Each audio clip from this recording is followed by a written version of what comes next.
This is why 75% of coffee shop fails in their first year.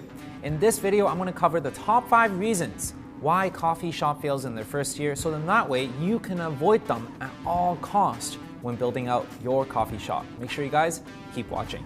Hello friends, my name is Wilson, your friend in helping you build a profitable small business and a thriving food business. How many of you guys are looking into creating a coffee shop right now? Let me know in the comments below. One of the biggest dreams out there for everyone is to create a coffee shop. They think it's easy, they think it's simple, and they think it's laid back to do so.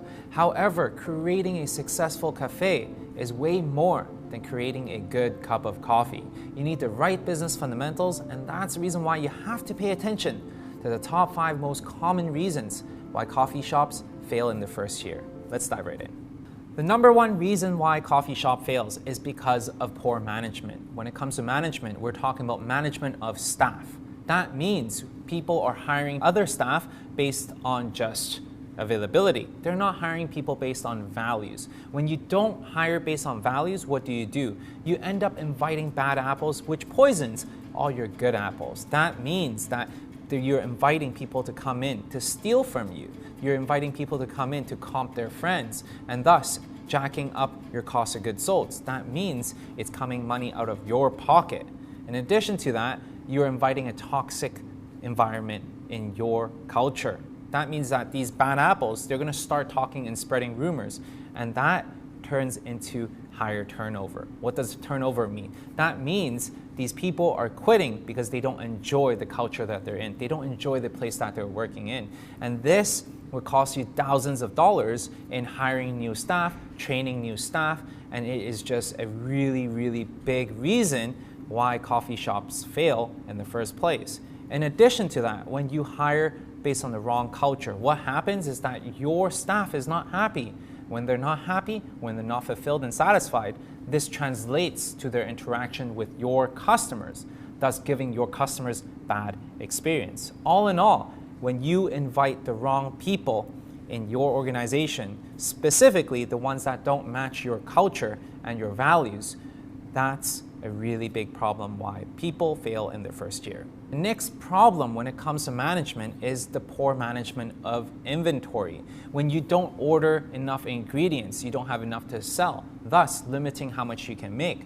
Vice versa, if you over order, you're gonna have a ton of spoilage, which increases your cost of goods sold. That means decreasing the money you take home and in your pocket. That's the reason why having proper good inventory management is so important to make sure that you are making money in your coffee shop. And finally, when treating vendors, a lot of people mismanage their vendors because they see them as people that they pay. They don't see them as partners that they can grow with, and thus they don't build a relationship with them. They don't treat them with respect.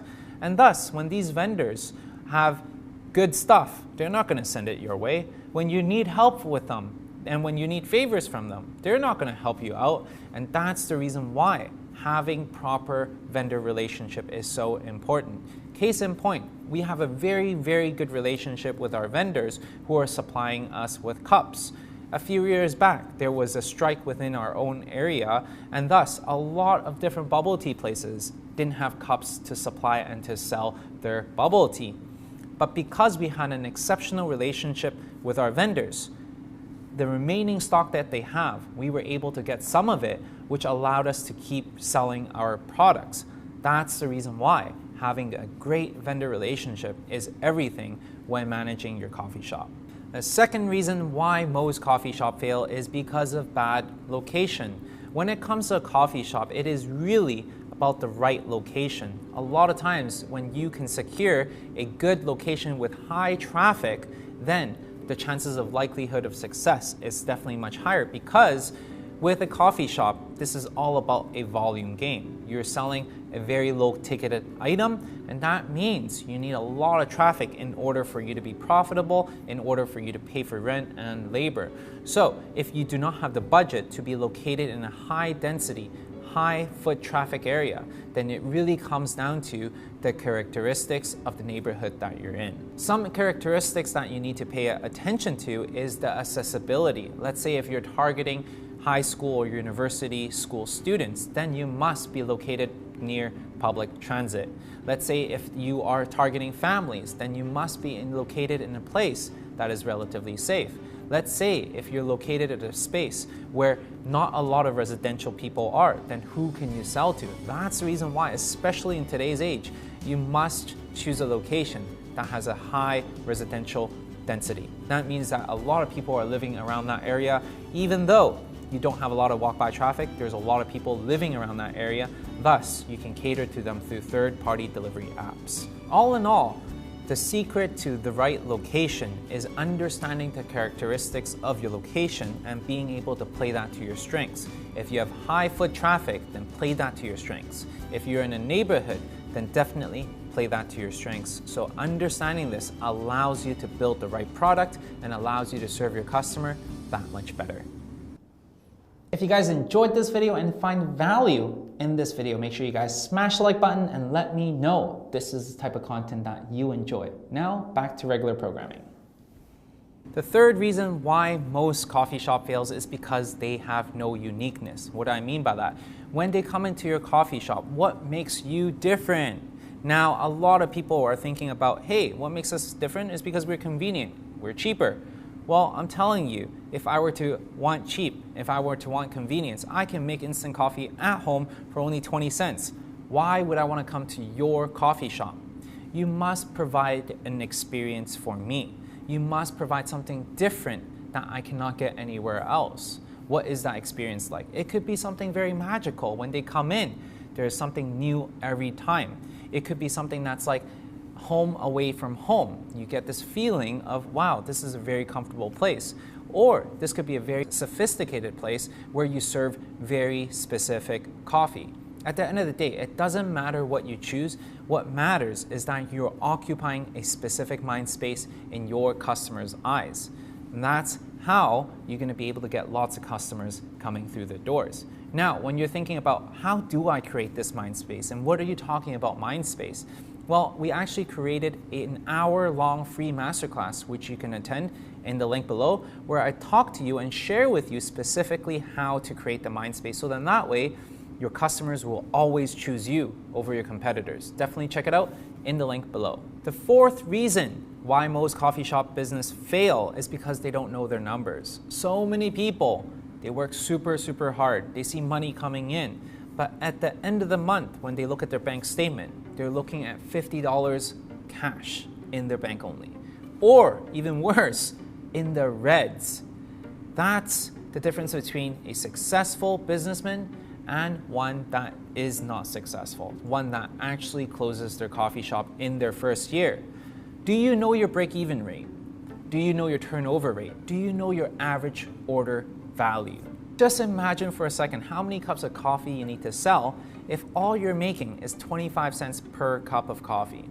That's a lot of freaking coffee you need to sell. And that's the reason why you must know your numbers, so then that way you know which levers to pull on in order for you to make more money. As an example, you can introduce complementary or replacement items such as bakery, spaghetti, food items, to-go items in order for you to be more profitable. That is one lever you can pull. As an additional lever, you can actually look at how much output per hour all your staff is doing. How much are they making per hour for you? And if they're not maximized, then definitely you can stagger their shift in order for you to save some money there. In addition to that, you can be a little bit more creative with your hours of operation. If in the first hour, all you're selling is only a couple cup of coffees and making a couple quarters, then perhaps you can actually cut those hours shorter. So then that way you are actually serving the people that are actually making you money. As an example, when we first started our ice cream shop, we were selling $7 ice creams.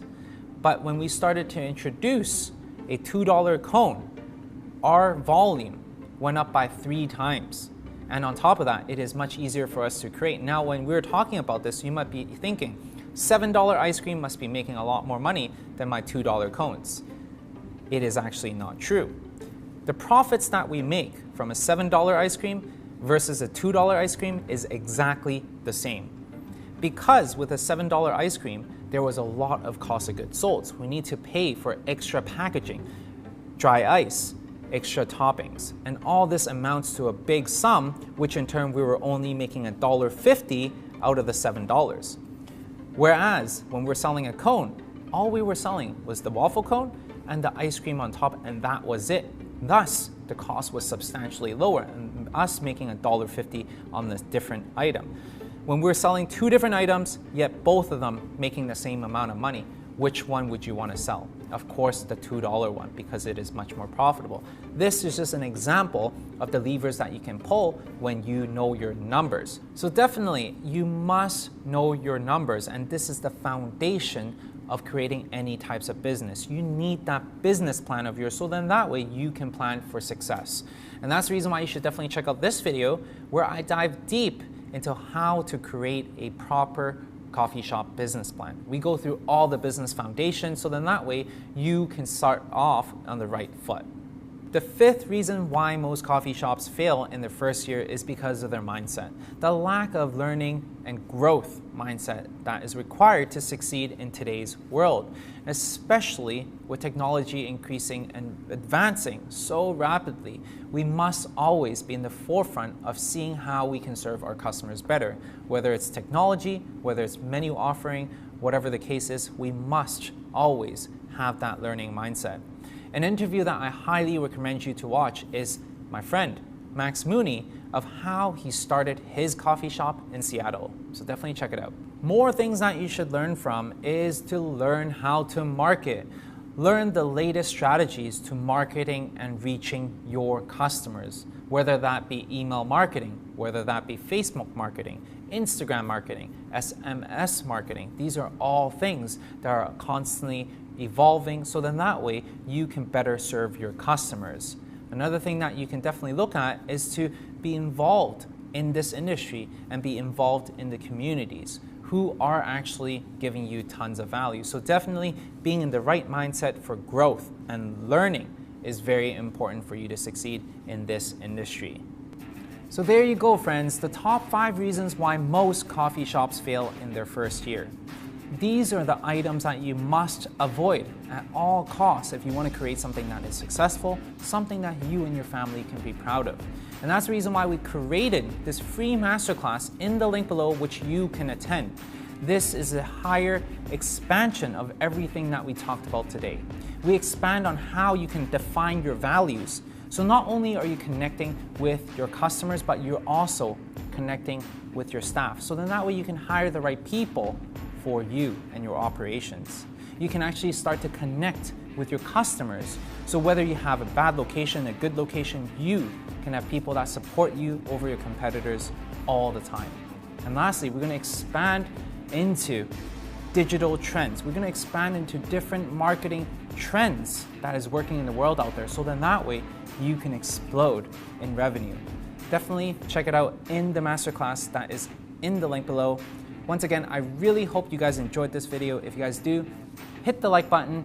Otherwise, I'll see you guys in the next video.